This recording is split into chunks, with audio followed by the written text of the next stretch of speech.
नमस्कार। कहानी कमल में आपका स्वागत है।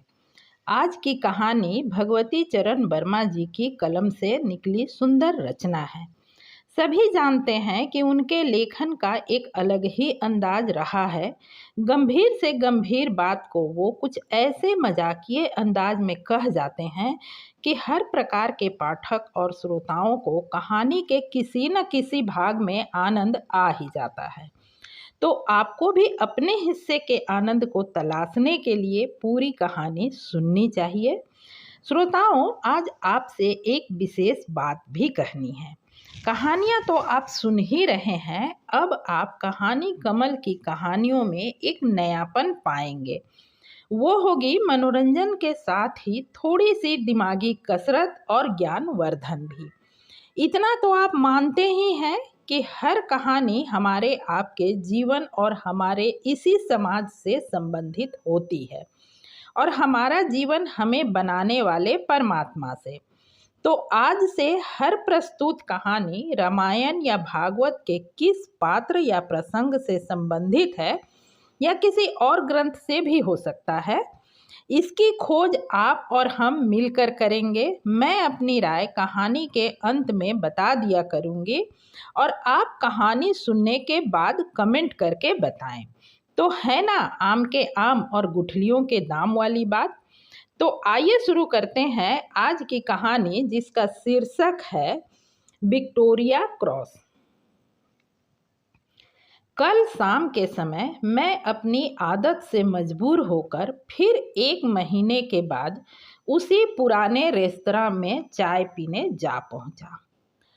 बात यूँ हुई कि मेरे दोस्त आ गए थे, उनसे बातचीत हुई और उनके जाने के बाद मुझे एक लिफाफा मिला जिसमें उन्होंने एक पत्र के साथ 5 रुपए का एक नोट छोड़ दिया था। ये 5 रुपए वे मुझसे शर्त में हारे थे और वह शर्त यह था कि मैं कहानी नहीं लिख सकता और यदि कभी लिख भी लूँ तो वह किसी अच्छे पत्र में न छप सकेगी। मैंने शर्त लगाने को तो लगा ली थी, पर बाद में मुझे दुख हुआ क्योंकि यह शर्त लगाना न था बल्कि उन मित्र की जेब से जबरदस्ती रुपया निकालना था। अगर कोई व्यक्ति आपकी प्रतिभा को स्वीकार नहीं करता तो आपका यह कर्तव्य है कि उसे आप अपनी प्रतिभा से प्रभावित करके उससे अपनी प्रतिभा को मनवाएं, ना कि आप उससे शर्त लगाकर उसके रुपयों को छीन लें। मुझे 5 रुपए मिले मुफ्त के ही थे, पर वे रुपए जिस तरह से आए थे उसी तरह से खर्च भी होने चाहिए। घर से निकला यह सोचकर कि 5 रुपए किसी संस्था को दान दे दूं। रास्ते में रेस्तरां मिला, पैर रुक गए, या यूँ कहिए कि मेरी जेब में रुपयों ने मेरे पैर को रोक दिए। सोचा 25% सैकड़ा कमीशन हर एक सौदे में जायज है। मराठों ने चौथ ली थी। हिंदी के ग्राहक तक किताबों पर 25% सैकड़ा कमीशन मांगते हैं। फिर मैंने ही कौन सा पाप किया है कि 5 रुपए में 1.25 रुपया अपने ऊपर न खर्च कर सकूं। पैर मुड़े और मैं रेस्तरां के अंदर था। मैंने एक बार रेस्तरां का मुआयना किया, अंदाजा कि किस मेज पर बैठूं। एकाएक मेरा हाथ सैल्यूट करने को उठ गया। यहाँ यह बतला दूं कि मैं जब यूनिवर्सिटी में था तो ट्रेनिंग कोर का मेंबर था। 1 वर्ष और भी सैनिक शिक्षा पाई थी और शायद 1 आध वर्ष और भी सैनिक शिक्षा लेता यदि एक दिन ऑफिसर कमांडिंग ने कंधे पर राइफल लदवाकर 14 मील तक पैदल रूट मार्च न करवाया होता। हाँ, तो सामने एक कोने में मेज पड़ी थी और उस पर 2 फौजी बैठे हुए चाय पी रहे थे। एक के सीने पर विक्टोरिया क्रॉस मेडल चमक रहा था। जिस व्यक्ति के विक्टोरिया क्रॉस लगा हो उसे क्या कलेक्टर, क्या कमिश्नर और क्या गवर्नर, सबको सलाम करना पड़ता है। फिर भला उसे क्यों न सलाम करता।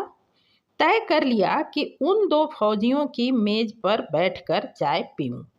विक्टोरिया क्रॉस पाए हुए लोगों से बातें करते हुए उनके साथ बैठकर चाय पीने का अवसर कोई रोज थोड़े मिलता है, और साधारण आदमियों को तो मिलता भी नहीं। उसी मेज पर जाकर मैं डट गया। उन फौजियों को शायद मेरा उनकी मेज पर बैठना बुरा लगा, क्योंकि एक ने आंखें मिचमिचाई और दूसरे ने अपनी मूंछ पर हाथ फेरा। एक ने खांसा और दूसरे ने मेज पर हाथ पटका। एक ने मुंह बनाया और दूसरे ने नाक सिकोड़ी। मैंने अब अधिक देर चुप रहना उचित न समझा। जिन सज्जन के विक्टोरिया क्रॉस लगा था उनसे मैंने कहा, क्या यह विक्टोरिया क्रॉस आपको इस ग्रेट वॉर में मिला है? उन्होंने सिर हिला दिया। मैंने फिर पूछा, क्या मैं आपका नाम जान सकता हूँ? सुखराम। मैं विक्टोरिया क्रॉस को गौर से देखते हुए कहा, आप बड़े वीर हैं। हमारे देश को आप जैसे वीरों पर अभिमान होना चाहिए। कहकर सुखराम ने आंखें नीची कर ली। मैं एक एक शब्द के उत्तर को सुनकर घबरा गया था और उठकर चलने ही वाला था कि मेरी दृष्टि सुखराम के साथी पर पड़ गई, जो मुस्कुरा रहा था। मुझे घबराया हुआ देखकर उसने कहा, बाबू साहब, आप आखिर चाहते क्या हैं?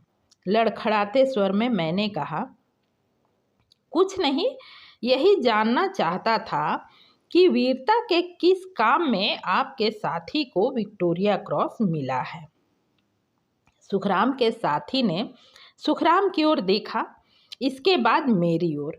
कुछ मुस्कुराते हुए उसने कहा, बाबू साहब, बतला तो दूं, लेकिन 2 शर्तें हैं। पहली यह कि सुखराम बतलाने दे, और दूसरी यह कि आप उस कहानी को सुनकर शक ना करें। सुखराम ने अपने साथी को घूर कर देखा। उसके साथी ने कहा, बाबू साहब, सुखराम नहीं चाहते कि मैं कुछ बताऊं। अब आप ही समझिए मैं किस प्रकार बतला सकता हूं। इस समय तक मेरा कौतूहल काफी बढ़ चुका था। जिसने वीरता नहीं की थी वह वीर का गुणगान करना चाहता था, पर वीर स्वयं ही नहीं चाहता था कि उसका गुणगान किया जाए।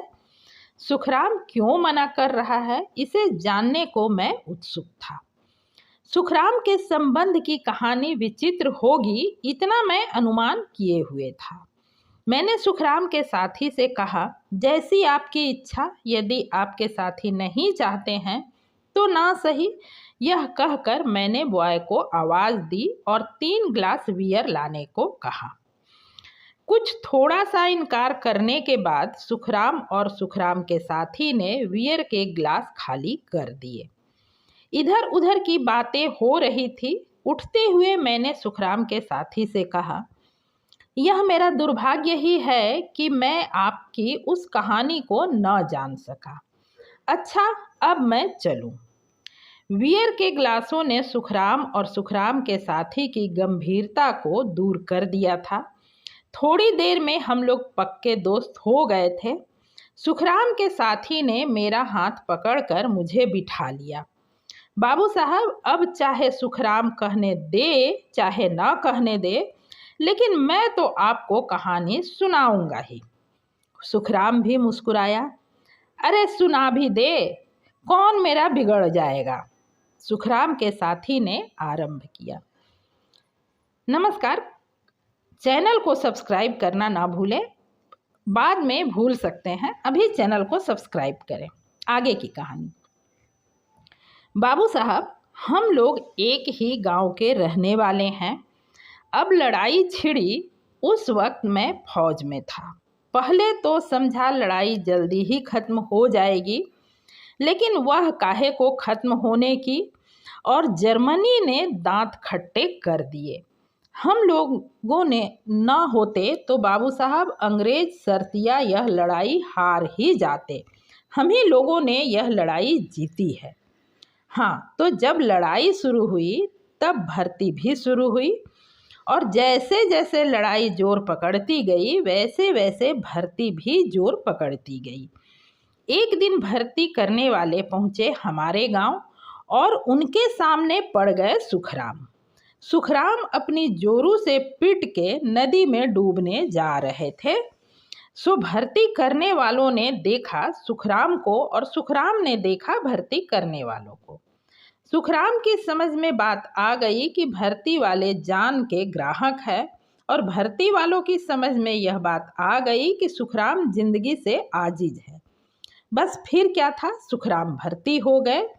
6 महीने तक कवायद सिखाई गई और 7वें महीने लाद दिए गए सुखराम जहाज पर लड़ने के लिए। वहाँ ये हम लोगों को मिले। सुखराम मुझे देखकर बड़े खुश हुए, लगे कहने कि दुनिया घूम रहे हैं, फौजी हैं, लौट कर मारे बूट के जोरू का कचूमर निकाल देंगे। ये बातें कह ही रहे थे कि हम लोगों का फायरिंग लाइन में जाने का हुक्म आया। फायरिंग लाइन में जाने का हुक्म पाते ही हमारे बटालियन के लोगों के चेहरे पीले पड़ गए, लेकिन सुखराम के चेहरे पर सिकन नहीं। बात यह थी कि सुखराम बेचारे क्या जाने कि फायरिंग लाइन क्या बला है। इनके लिए तो जैसे हिंदुस्तान से विलायत आना, वैसे बंदरगाह से फायरिंग लाइन जाना। हम लोग ट्रेंचों में पहुंचे और गोलाबारी शुरू हुई। अब सुखराम की हालत देखिए। इन्होंने रोना शुरू किया। जिंदगी में तोप की आवाज़ सुनी न थी। यहाँ जब तोपें और बंदूकें चलती देखी तो बौखला गए। इधर गोली चली और उधर सुखराम भागे, पर मैंने सुखराम को पकड़ लिया। ट्रेंचों से बाहर निकलना और मर के गिर पड़ना बराबर ही है। लेकिन सुखराम बौखलाए हुए, उन्हें क्या पता कहाँ जाएं। हम लोगों ने लाख समझाया, पर इनकी समझ में बात ना आई। समझते तब जब रोने और चिल्लाने से इन्हें फुर्सत मिलती। अंत में हम लोगों ने इन्हें बांध दिया और 3 दिन तक ये बंधे रहे। इन 3 दिनों तक हमें किन किन मुसीबतों का सामना करना पड़ा, यह हम ही जानते हैं। चौथे दिन गोलाबारी ने भयानक रूप धारण किया। दुश्मन ने हमारी ट्रेंचों पर धावा बोला और हम लोग सब के सब उनको रोकने में लग गए। सुखराम को यह मौका मिला। किसी तरह इन्होंने अपनी रस्सी तुड़वाई और रस्सी तुड़ाकर ट्रेंचों के ऊपर चढ़ गए और बेतहाशा पीछे भागे। बाबू साहब, सुखराम की ऐसी बेशर्म जिंदगी भी हम लोगों ने नहीं देखी। चारों तरफ से गोलियों की बौछार हो रही है, तोप के गोले गिर रहे हैं, बम फूट रहे हैं और सुखराम इन सबों के बीच से सही सलामत भागे जा रहे हैं। एक गोली कान से बातें करती निकल गई। तोप के गोले से जो जमीन फट के उछली, उसी के साथ इन्होंने भी 10 फुट की छलांग मारी। इनका साफा गोलियों से चलनी हो रहा था। जूते की एड़ियों में गोलियां चिपकी हुई, वर्दी गोलियों से छिदी हुई और सुखराम के बदन पर एक खराश तक नहीं। 100 गज की दौड़े तो आपने देखी होगी, लेकिन मैं दावे के साथ कहता हूँ कि तेज से तेज दौड़ने वाला उस दिन इनका मुकाबला नहीं कर सकता था। बीच बीच में गड्ढे थे और वहाँ इन्होंने जो लॉन्ग जंप किया, उसके आगे दुनिया का रिकॉर्ड मात है, क्योंकि एक दफ़े ये करीब 21 फीट चौड़ा गड्ढा फांद गए। और इन्होंने जो कलाबाजियां दिखाई, अगर आज ये उसको दोहरावें तो किसी भी सर्कस में 5-10 हज़ार रुपये महीना पैदा कर सकते हैं। हम लोग चिल्लाते ही रह गए, लेकिन सुखराम भला काहे को रुकने के। अब सुखराम डेंजर जोन के बाहर निकले, लेकिन उनका दौड़ना बंद नहीं हुआ। डेंजर जोन के बाहर कड़ैल साहब का खेमा गड़ा था और कड़ैल साहब दूरबीन लगाए बैठे थे। जब सुखराम खेमे के पास आए तो कड़ैल साहब ने चिल्ला कर कहा, कहाँ जाता है? सुखराम 1 सेकंड के लिए रुके। हाँफते हुए इन्होंने कहा, साहब गोली गोली। और यह कहते हुए सुखराम बेहोश होकर गिर पड़े। यहाँ तक तो जो कुछ हुआ वह ठीक ही हुआ। सुखराम किस तरह से बच आए कौन बतलाए, लेकिन मालूम होता है भगवान अच्छा खासा मजाक करने पर तुले हुए थे। कड़ैल साहब ने दौड़कर सुखराम को खुद अस्पताल भिजवाया। इसके बाद उन्होंने अपने रिपोर्ट में लिखा, सुखराम ने बहुत बड़ी बहादुरी का काम किया है। जिस वक्त ट्रेंचों में एम्यूनिशन खत्म हो गया था और ट्रेंचों से यहाँ तक का कम्युनिकेशन काम नहीं कर रहा था, यह आदमी अपनी जान पर खेलकर ट्रेंचों के बाहर निकलकर एम्यूनिशन खत्म हो जाने की इत्तला देने आया। ताज्जुब हो रहा है कि यह शख्स इतनी दूर जिंदा कैसे चला आया। हजारों गोलियों के निशान इसके बदन पर के कपड़ों पर है, पर इसके एक भी गोली नहीं लगी। शायद इसके विल फोर्स ने कि किसी न किसी तरह एम्यूनेशन खत्म होने की इत्तला देनी ही चाहिए, इसे जिंदा रखा। यहाँ पर हम परमेश्वर का हाथ भी देखते हैं। साथ ही हम यह सिफारिश करते हैं कि सुखराम को उसकी बहादुरी के लिए विक्टोरिया क्रॉस दिया जाए। और बाबू साहब, आप देखते ही हैं कि सुखराम को विक्टोरिया क्रॉस मिल गया। मैं मुस्कुराया, पर न जाने मैंने क्यों यह प्रश्न कर दिया, और इनकी बीवी का क्या हाल है। नमस्कार, चैनल को जरूर सब्सक्राइब करें। सुखराम का साथी सुखराम का हाथ पकड़कर उठ खड़ा हुआ। हंसते हुए उसने कहा, बीवी? अरे हाँ, अब इनकी बीवी जब इन्हें पीटने लगती है तब ये विक्टोरिया क्रॉस जेब में रख लेते हैं। अब दृष्टिकोण की बारी। मेरी राय में इस कहानी का मुख्य पात्र का चरित्र रामायण के एक पात्र सुग्रीव से मेल खाता है, क्योंकि यह जरूरी नहीं कि इंसान किसी महान संस्था या व्यक्ति से जुड़े तो उसका मकसद उस महानता का हिस्सा बनना ही हो सकता है वह अपने किसी स्वार्थवश जुड़ा हो। सुग्रीव अपनी पत्नी और अपने राज्य के प्राप्ति हेतु भगवान से जुड़ा, ना कि युद्ध में शामिल होने के लिए। अब आपकी बारी। अपनी राय अवश्य दे, साथ ही चैनल को सब्सक्राइब जरूर कर ले ताकि हमारा यह प्यारा सा संबंध आगे भी बना रहे। पूरी कहानी सुनने के लिए दिल से धन्यवाद।